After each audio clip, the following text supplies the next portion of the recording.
What's up, everybody? My name is Shannon, and I am still waiting for my Satyr, and today we are talking about the sequel to Dread Nation, Deathless Divide by Justina Ireland. So I absolutely loved Dread Nation. I thought it was so amazing, and what made it amazing wasn't that it was like a zombie book set in Civil War era, although that is really cool, and I really love what Justina Ireland does with that. It was really awesome, and I loved it because of the characters. I loved Jane's character, and I especially fell in love with Catherine. I made a whole video about why I absolutely adore Catherine. So I was really excited to get into Deathless Divide, and this book is told not only from Jane's perspective, but also from Catherine's perspective. So naturally, I was very excited.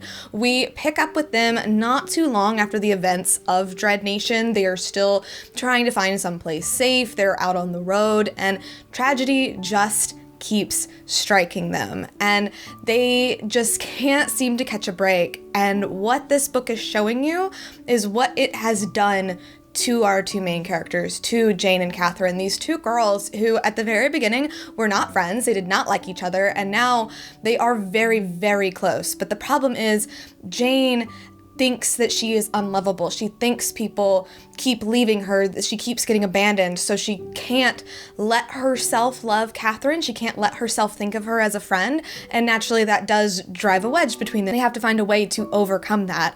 But all of these hardships do affect our two girls in very different ways, and in the case of Jane, she really descends into this darkness. She really gets weighed down by it, and she becomes somebody that she doesn't even recognize, and certainly Catherine does not recognize. And a big part of this book is figuring out how Jane can come back from that, and how Jane can figure out what her place is in all of this. I absolutely loved the character work done with Jane. I think where she ends up at the end of it is absolutely beautiful. This is only like a duology. This was just a sequel to Deathless Divide. I think where her arc ends was outstanding, and I couldn't have foreseen a better way to do it. And then naturally, when it comes to Catherine, I loved finally being able to see things from her perspective, because there's so much more going on like behind the scenes than you would originally think, and certainly more than Jane thinks. Like, she does put up this front where she is very controlled, she's in very much, control of herself, and that's because she's dealing with anxiety. She has so much anxiety, she's worrying all the time, and she's trying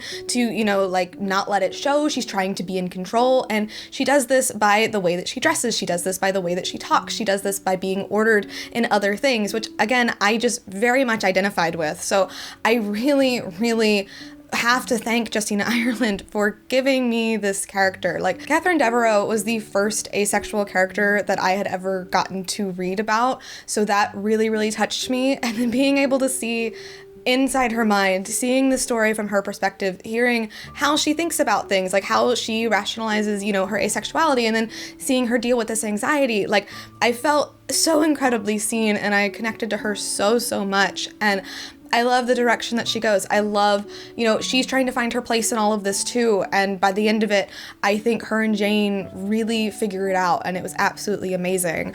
This does suffer from pacing issues that I think the first book suffered from as well. It does get a little bit slow, and I think that's because Deathless Divide could honestly have been 2 books if Justina Ireland had wanted to go more into the story side with the plot and the zombies and Gideon, the vaccine and all of that, which she does lay some hints to, but I think the reason it is 1 book and why it's more condensed and we kind of skip around and you don't really focus on like the broader plot, so maybe it does slow down a little bit, is because this is about Jane and this is about Catherine. This is about their friendship. This is about them coming together, them being there for each other, them needing each other, and seeing where that story takes them.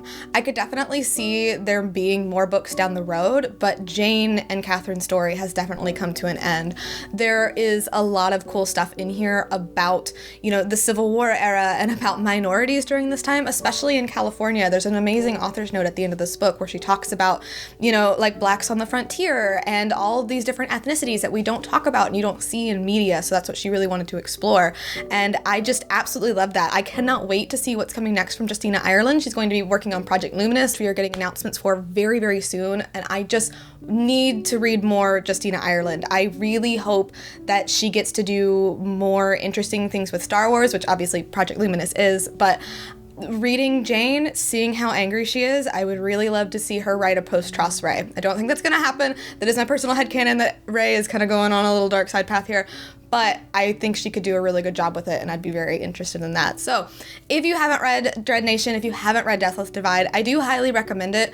Like I said, they do suffer from pacing issues. They do get a little bit slow here and there, and it's not about the zombies. It's not about the Civil War. It's about Jane, and it's about Catherine, and their story is outstanding. It's beautiful, it's moving, and I just highly, really connected to it. So this book is getting an A- from me, and I definitely recommend checking it out. But anyway, thank you guys so much for watching this video. If you liked it, be sure to hit that like button down below, and don't forget to subscribe so you can talk books with me every week. That is everything I got for today, and I'll see you guys next time.